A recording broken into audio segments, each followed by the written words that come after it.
Hello everyone, welcome back for another match. And well, I just grabbed this replay because I saw two names on the replay that I know they're fairly big in the community and very well known players, so I'm hoping for a quality game coming out of here. As you guys can read on the chat, this is going to be a matchup between here LiquidHuK, the blue Protoss. As you guys know, Canadian Protoss now living in Korea on the OGS house. He's trying his luck on the GSL, and we're going to see him now playing on Code A. So hopefully he's going to be doing good and showing his skill level to the Korean pros. And he's facing against the red Zerg here, mTwDIMAGA. DIMAGA is the Ukrainian Zerg master, quite a powerhouse playing Zerg. Very solid player, and well, being a matchup between these two guys, I just couldn't resist it and wanted to shoutcast it. Meanwhile, I was just taking a look at the chat as well as you guys, and apparently there's more matches playing between these two, so I guess I'm gonna have to investigate a bit more and try to find them out, because I only found one replay till now. So yeah, in Scrap Station I want to take a look at that. That might be pretty cool. As you can see here, they're just cross positions in Metalopolis. This might be beneficial for DIMAGA. I'm not sure if he's going to commit himself to any kind of fast hatch. It's an option, especially on a situation as this one.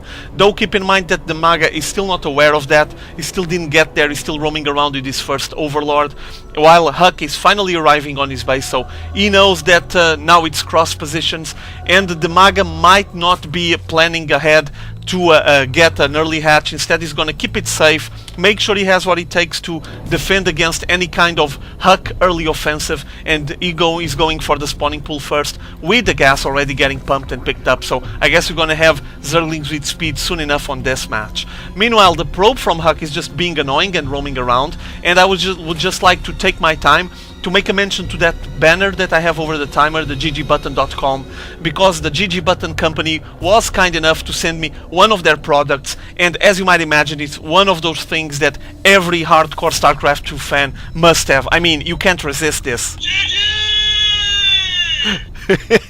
Yeah, I found it funny, and it's one of those little trinkets, memorabilia, one of those GG buttons that well, they just make me laugh every time I listen to it, and I can imagine myself just using them on the most different situations, the most awkward situations in real life. So yeah, I guess you guys might have a couple of ideas about that as well. If you guys find it funny or enjoy it, just take a look at ggbutton.com. In my opinion, it's fairly cheap, and it's one of those things that it's clearly meant for StarCraft 2 fans, should be irresistible. So take a peek at it, you might enjoy it, and just go for one. Okay, enough of things non-related with the match. I'm going to take a look at what's going on here. As you can see, DIMAGA just went for that hatchery after he played safe and got some Zerglings out. So spawning pool first, gas, and then the hatchery. And now with the first batch of Zerglings, he's just spreading them all over the map, and apparently he's preparing himself to take full map control. He has enough Zerglings to grab both Xel'Naga watchtowers, even has one to climb up the ramp, and take a look at what does HuK has there, as you can see. And now he's gonna just keep tabs on HuK. He has all of his units already spread, as you can see, both Xel'Naga watchtowers controlled, so nice map control here by DIMAGA. Meanwhile, he stretches his Zerg tentacles, so to speak, into the natural expo, so he's going to be working out of two bases fairly soon. On his base there's not much going on besides that. Already has two queens, so a lot of macro play incoming, I would say. He's just going to prepare himself for a fairly long game. Keep in mind that with the cross positions, this is going to be beneficial for a Zerg player to commit himself to a big macro game, while HuK apparently went from the gateway into cybernetics core and has two more gateways getting built on the back of the base. And I was just mentioning that I think he's going to prepare himself to stretch his base and pick up the natural expo. The pylon is already out, so he's going to probably try to make some kind of wall off all the way here. Incoming a Zergling to be annoying against that probe, trying to attract all of those units. Oh, I think you're going to have a surprise here. He's going to bait all of those units. Oh, nice surround by DIMAGA, just picking up all those units that were supposed to be on the ramp, and now he doesn't have what it takes to defend that area. Whoa, HuK just pulled a bunch of probes instantly from the mineral line, tried to get a pylon there, make sure that he would be able to defend and contain the movements from the units from DIMAGA, or else he already had a million Zerglings roaming around his main base, and that wouldn't be nice. So nice move here by DIMAGA, trying to catch several of those forces from HuK offhand, and he did. But now nice move here by HuK, with that pylon being able to warp in units outside and just apply the pressure onto those Zerglings, forcing DIMAGA to pull away. So nice trade-off here, pretty interesting small matchup. Was interesting to see the answer that HuK was able to get by having this pylon here on this corner and warping in units. He was just allowing himself to counter that move with the Zerglings by DIMAGA. So nice move, well played by HuK, and now establishing his nexus on the natural expo, so he was able to get a proper defense against that first wave of Zerglings, and DIMAGA will have to plan ahead and prepare another kind of approach. That big rush into the main base won't work anymore. As you can see, hatchery turned into a lair. There's already a roach warren, so slowly transitioning into roaches, or at least reinforcing his army with roaches, while keeping tabs on HuK all the time. There's always a Zergling roaming around. Notice how DIMAGA is very aware of all the movements that his opponent is trying to make. And interesting for HuK, he's actually making a very long wall here. Notice the positioning of these 2 more gateways, so it's going to be 5 gateway plays soon enough. But like I was mentioning, notice the stretch that he's making here, making a fairly long wall. So basically DIMAGA won't be able to enter by ground the main base, and probably will have to go through that big wall, which won't be easy. Meanwhile, there was a short move here with the forces from HuK advancing into the bases from DIMAGA. Not much happened, as you guys could see on the picture-in-picture. I only showed it out of curiosity, so you guys could wonder what was he exactly doing. And DIMAGA committing himself to some strong macro play. 9 minutes in the game, already 3 bases going. The third hatchery, second expo going down there, so he's going to be working out of 3 bases soon enough, and obviously this is going to benefit him on the econ game. For now, fairly balanced. Harvester count, DIMAGA is a little bit ahead, but still everything going fine. With HuK now going into Robo, so I guess he's going to get some observers out. He needs to take a look at what's going on his opponent's base. He has been scouting for quite a while now, and should be interesting for HuK, I would say, to just have some flyover with some observers on top of DIMAGA's bases. Or even another option would be, since he's already researching hallucination, to go for some hallucinated units, maybe some phoenixes. They're fast units and they can fly all over the place. Meanwhile, DIMAGA, apparently based on his upgrades, is committing himself to a lot of roach play. Missile attacks, the glial reconstitution, which is the speed for roaches, and also the missile attacks there. I think he's going to be committing himself to plenty of roach play, and still containing the movements from HuK, still keeping tabs on him.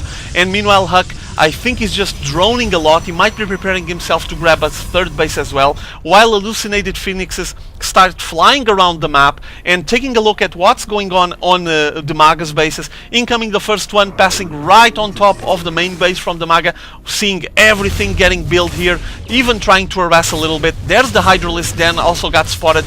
And the second Phoenix was flying here, so now HuK knows that his opponent already has a third base working with several workers, so DIMAGA has been committing himself to a lot of macro play, but so has been HuK, in my modest opinion. Keep in mind that HuK has been producing a lot of drones. He has been droning up all this time. Gonna have a small confrontation here. I guess this is gonna be finished off fairly quickly by the Stalkers. There's not enough Zerglings there to actually apply some proper damage, and the fact that they don't have enough room there won't allow them to get a proper surround around those Stalkers. And notice how DIMAGA borrowed the Zergling here on the supposedly to be the third base, and now it won't allow the probe to establish the base. Nice play. I guess that HuK will start suspecting that something is wrong and there's some borrowed unit there, so he will have to bring an observer here to finish off the job. And meanwhile, HuK just taking care of this ramp, taking care of establishing the buildings around the place. Lots of pylons getting placed already, while he needs some units that might detect that Zergling there, or else he's just delaying his expo by a lot. Incoming all the units, they're gonna spot this Zergling as soon as an observer shows up. Incoming the observer, and now he's gonna spot it, killed, and Nexus going down. So 3 base play for the HuK as well, while he advances with the small forces of Stalkers, poking at those creep tumors, avoiding or try to delay DIMAGA's creep spread as much as possible. Incoming an overseer to take a peek at the bases from HuK. Oh, but it's going to be intercepted by a lot of Stalkers and got instantly killed. So DIMAGA working out of 3 bases just fine. Notice that he has the Hydralisk Den here, and there's a Spire hidden under all of this Overlord, so he's just trying to keep it hidden from HuK. And also on his main base, there's already here an Evo chamber that has been taking care of the upgrades. And that's basically it for DIMAGA.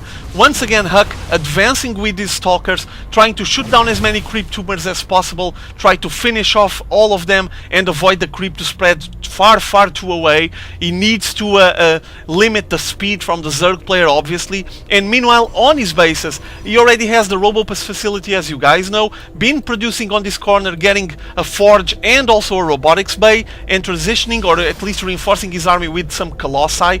Also, on this third base, there's a lot of buildings getting ready here, Twilight Council and a second robotics facility. So he is committed to a lot of robo play for now. I guess if you're gonna see a lot of Immortals, maybe, I guess we have to wait a bit. But meanwhile, on the DIMAGA side, he's making a lot of Corruptors. He is a good counter to the Colossi, but I still haven't seen that many Colossi, and there's already 7 Corruptors coming out. So I'm not sure if DIMAGA might not be committing himself way too much to Corruptors and then doesn't have anything useful to do with them. I guess we're gonna see soon enough. HuK has been keeping tabs on the movements from DIMAGA. That stalker there on the top obviously spotted the creep, so he knows how far is DIMAGA reaching now, and probably expecting DIMAGA to grab that 4th base, which he already is. He already has the hatchery just popped on the 4th base, so DIMAGA going for a very powerful macro game. Notice that still fairly early in the game and he's already trying to grab like half of the map, and HuK just answering back on the same fashion, getting a 4th base of his own, establishing instantly a lot of pylons around it, and we're gonna have 4 base versus 4 base. DIMAGA needs to be aware of the fact that 4 base Colossi or 4 base Protoss is going to be such a powerful force. He's going to be able to make a huge death ball. Army wise, for now, DIMAGA almost maxed out, only missing 1. And let's see the unit composition. HuK is also closed as well. Unit composition, 18 Corruptors. Whoa, that's what's eating all of his supply. 19 now. Okay, well, my modest opinion is that HuK doesn't have enough Colossi for DIMAGA to have this amount of Corruptors, but I guess that DIMAGA has a plan. I'm not gonna obviously make any comments about it. I'm gonna wait for the results. But as you can see on the unit composition, first of all, 5 Colossi for HuK, it is a lot, and now he's grabbing the rich mineral field, so HuK just going completely bonkers mental on the base play and just picking up as much as possible, going for a mental wild macro game. All the roaches advancing. I'm sorry, I'm gonna have to take all those HP bars, it's way too much. Big confrontation ensuing here, all the Colossi facing against those Corruptors, trying to melt away the front line from DIMAGA. The Corruptors just putting down those Colossi so fast, but then after they have all the Colossi killed, they don't have that much to do. Hallucinated Colossi coming from the back, attracting the fire from the Corruptors, but there's not much for these Corruptors to do now besides probably contaminate, that's all. And notice how these Immortals are pumping huge holes onto the Roach's carapaces, and most of the back line with the DPS, all of those Hydralisks got completely wrecked, completely destroyed, and HuK was able to defend against this big assault by DIMAGA.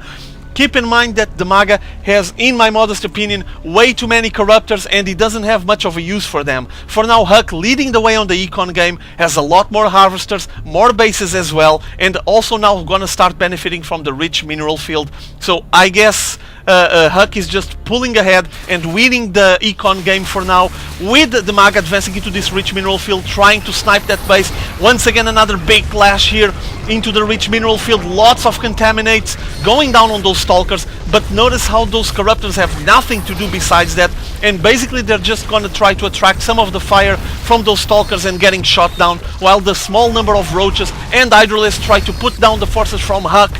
They're all trying to shoot down as fast as possible. The Hydralisk has a fairly fast DPS, but they're quite squishy, only 80 HP, and this Stalker group, backed up by Immortals, will be able to finish them off and make mincemeat out of all of them. So HuK still defending here, playing quite well. Once again trying to establish the nexus there on the rich mineral field. He wants that base, he knows that that base will tip the scale on his favor. Meanwhile, the battle still ensues here, close to the ramps to the rich mineral field. Those Corruptors flying around, contaminating everything, and there's HuK just keeping the defense, standing his ground close to the rich mineral field.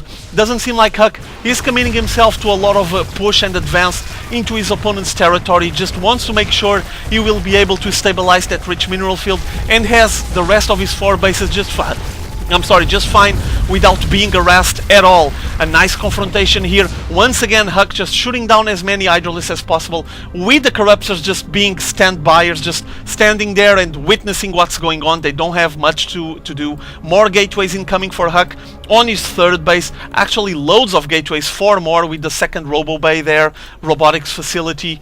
What else is getting done?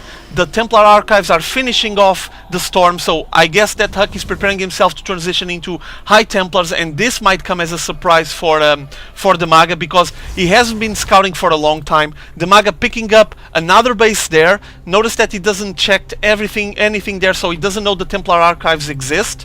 And like I was saying, DIMAGA just picking up what's left of the bases remaining on this map, rich mineral field and this base here on the corner. Let's take a look here. As you can see, DIMAGA doesn't know of the existence of this base, or if he does, obviously he still didn't scout it, and the HuK just taking advantage of it and establishing the Templar Archives here.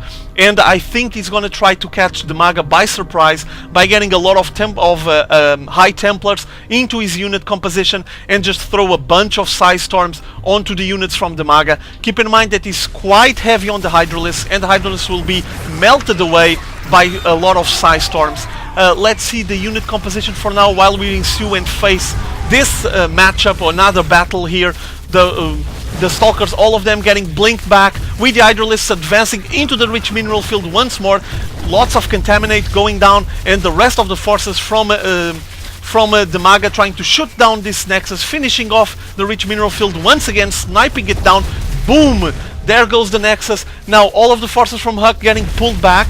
HuK knows that he lost that battle, but he's still aiming and betting on the final victory, so he's gonna wait, trying to poke at some of this Hydralisks, and now the Hydralisks standing their ground here on the rich mineral field, making sure they won't allow HuK to advance and to take this base. So HuK working out of 4 bases. This might be showing on his econ game.